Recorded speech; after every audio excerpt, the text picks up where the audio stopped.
नमस्कार. अक्षय तृतीया हा हिंदू धर्मातला एक खूप महत्वाचा आणि शुभ दिवस मानला जातो. आणि या दिवशी अनेक परंपरांपैकी एक खास परंपरा आहे आपल्या पूर्वजांना म्हणजे पितरांना अन्न अर्पण करण्याची. आता हे ऐकायला खूप साधं वाटतं, पण याच्या मागे खूप खोल अर्थ दडलेला आहे. चला, तो अर्थ आणि त्यामागची कहाणी आज आपण समजून घेऊया. सगळ्यात आधी अक्षय या शब्दाचा अर्थ समजून घेऊ. अक्षय म्हणजे काय? अक्षय म्हणजे जे कधीही कमी होत नाही, जे कधीही संपत नाही. आणि म्हणूनच अशी एक श्रद्धा आहे की या दिवशी आपण जे काही चांगलं काम करतो, मग ती प्रार्थना असो, पूजा असो किंवा दान असो, त्याचं जे फळ मिळतं ना, ते सुद्धा अक्षय असतं. म्हणजे ते कधीच संपत नाही. आणि म्हणूनच बघा, या दिवसाला अक्षय पुण्य मिळवून देणारा दिवस असंही म्हणतात. कारण या दिवशी केलेल्या चांगल्या कामांचं फळ कधीच संपत नाही अशी श्रद्धा आहे. त्यामुळेच आध्यात्मिक आणि धार्मिक कामांसाठी हा दिवस खूप पवित्र आणि शक्तिशाली मानला जातो. तर मूळ कल्पना हीच आहे की या दिवशी केलेलं कुठलंही चांगलं काम त्याचं फळ अनेक पटींनी वाढतं. आणि म्हणूनच पितरांना अन्नदान करण्यासारख्या ज्या महत्त्वाच्या परंपरा आहेत त्या याच दिवशी पाळल्या जातात, जेणेकरून त्यातून मिळणारे पुण्य आणि आशीर्वाद कधीही न संपणारे असावेत. पण एक प्रश्न पडतो की पुण्य मिळवण्यासाठी पितरांनाच अन्न अर्पण का केलं जातं? याचं मूळ कारण आहे पितृऋण या संकल्पनेत. खरं तर ही संकल्पनाच या संपूर्ण प्रथेचा पाया आहे. आपल्या हिंदू धर्मानुसार असं मानलं जातं की प्रत्येक व्यक्ती जन्माला येताना 3 प्रकारची कर्ज किंवा आपण त्याला ऋण म्हणू ती घेऊन येते, आणि ही ऋणं आपल्या आयुष्यात फेडणं गरजेचं असतं. ही 3 ऋणं आहेत: देवऋण, ऋषीऋण आणि पितृऋण. आता यातलं जे तिसरं आहे ना, पितृऋण, आज आपण त्यावरच बोलणार आहोत. हे ऋण थेट आपल्या पूर्वजांशी, त्यांच्या प्रती असलेल्या आपल्या कर्तव्यांशी जोडलेलं आहे. मग हे पितृऋण म्हणजे नेमकं काय? अगदी सोप्या भाषेत सांगायचं झालं तर आपल्या पूर्वजांनी आपल्याला जे आयुष्य दिलं, आपलं पालनपोषण केलं, जे संस्कार दिले, त्या सगळ्याबद्दल कृतज्ञता व्यक्त करणं ही एक प्रकारची नैतिक जबाबदारीच आहे. आणि हे ऋण फेडण्याचा एक खूप सुंदर मार्ग म्हणजे त्यांचं स्मरण करणं आणि त्यांना अन्न अर्पण करणं. पण कृतज्ञता व्यक्त करण्याचे तर अनेक मार्ग असू शकतात. मग अन्नदानच का? या प्रश्नाचं उत्तर आपल्याला महाभारतातल्या एका खूप प्रसिद्ध कथेत मिळतं. आणि हा खरंच विचार करण्यासारखा प्रश्न आहे नाही का? म्हणजे बघा, सोनं, चांदी, कपडे, कितीतरी गोष्टी दान करता येतात. मग फक्त अन्नालाच इतकं महत्त्व का? तर गोष्ट आहे महायोद्धा कर्णाची. आपल्याला माहीतच आहे की कर्ण त्याच्या दानशूरपणासाठी ओळखला जायचा. त्यानं आयुष्यभर सोनं आणि इतर कितीतरी मौल्यवान वस्तू दान केल्या, पण अन्नदान ते मात्र त्यानं कधीच केलं नाही.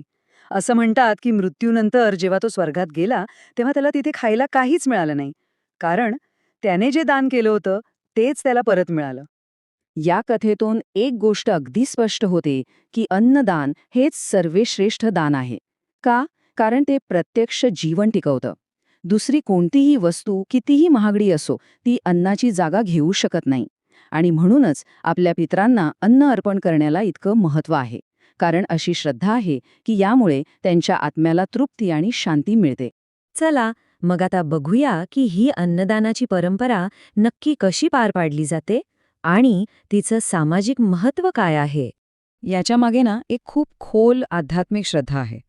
असं मानलं जातं की अक्षय तृतीयेच्या दिवशी आपले पूर्वज एका सूक्ष्म रूपात पृथ्वीवर येतात आणि ते आपल्याकडून म्हणजे त्यांच्या वंशजांकडून अन्न आणि पाण्याची अपेक्षा करतात. त्यामुळे हा दिवस म्हणजे जणू काही जिवंत आणि मृत व्यक्तींमध्ये एक भावनिक दुवा साधण्यासारखा आहे. आणि हा जो विधी आहे तो तसा खूप सोपा आहे.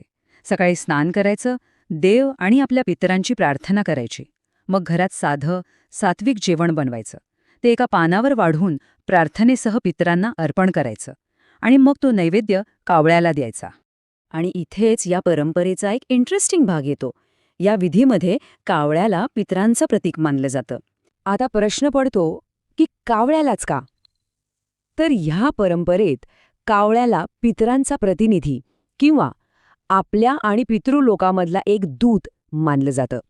आणि असं म्हणतात की जर कावळ्याने ते अन्न खाल्लं तर याचा अर्थ ते आपल्या पितरांपर्यंत पोहोचलं आणि त्याने ते स्वीकारलं. आणि बघा, ही परंपरा फक्त एका कुटुंबापुरती मर्यादित नाहीये. ती आपल्याला मानवतेची शिकवण सुद्धा देते. अनेक जण या दिवशी फक्त पितरांसाठीच नाही तर गरीब आणि गरजू लोकांना सुद्धा अन्नदान करतात आणि यातून ही दानाची भावना समाजात अजूनच वाढते. ठीक आहे. तर आता आपण शेवटी बघूया की या जुन्या परंपरेकडे आजच्या काळात कसं पाहिलं जातं आणि तिचं महत्त्व आजही टिकून आहे का? तर या परंपरेकडे बघण्याचे ना 2 मुख्य दृष्टिकोन आहेत. एक आहे पारंपरिक श्रद्धा, ज्यानुसार असं मानलं जातं की जर आपण पितरांचं स्मरण केलं नाही तर पितृदोष लागू शकतो आणि मग आयुष्यात अडचणी येतात. आणि दुसरा आहे आधुनिक दृष्टिकोन, जो म्हणतो की हा विधी म्हणजे आपल्या पूर्वजांबद्दल कृतज्ञता व्यक्त करण्याचा, त्यांची आठवण काढण्याचा आणि आपला सांस्कृतिक वारसा जपण्याचा एक खूप चांगला मार्ग आहे. शेवटी मुद्दा हाच आहे की याकडे एक धार्मिक विधी म्हणून बघा किंवा एक सांस्कृतिक प्रथा म्हणून ही परंपरा आपल्याला आपल्या मुळांशी जोडते. ती आपल्याला आठवण करून देते की आज आपण जे काही आहोत त्यात आपल्या पूर्वजांचं हे योगदान आहे आणि त्यांच्याबद्दल कृतज्ञता बाळगणं हे किती महत्वाचं आहे. आणि जाता जाता एक विचार करण्यासारखा प्रश्न, आजच्या या धावपळीच्या आयुष्यात अशा कोणत्या परंपरा आहेत ज्या आपल्याला थोडं थांबायला लावतात आणि आपण कोण आहोत, कुठून आलो आहोत याची आठवण करून देतात. मित्रांनो, कथा आवडली असेल तर तुमचा अमूल्य लाईक आमच्यासाठी खूप महत्त्वाचा आहे. तुमचे विचार, तुमची भावना आणि पुढे कोणते रहस्य ऐकायला आवडेल हे कॉमेंटमध्ये नक्की सांगा. आणि रहस्यांच्या जगात दररोज काहीतरी नवं उलगडण्यासाठी द मिस्ट्री मराठीला सबस्क्राईब करून बेल आयकॉन दाबून ठेवा.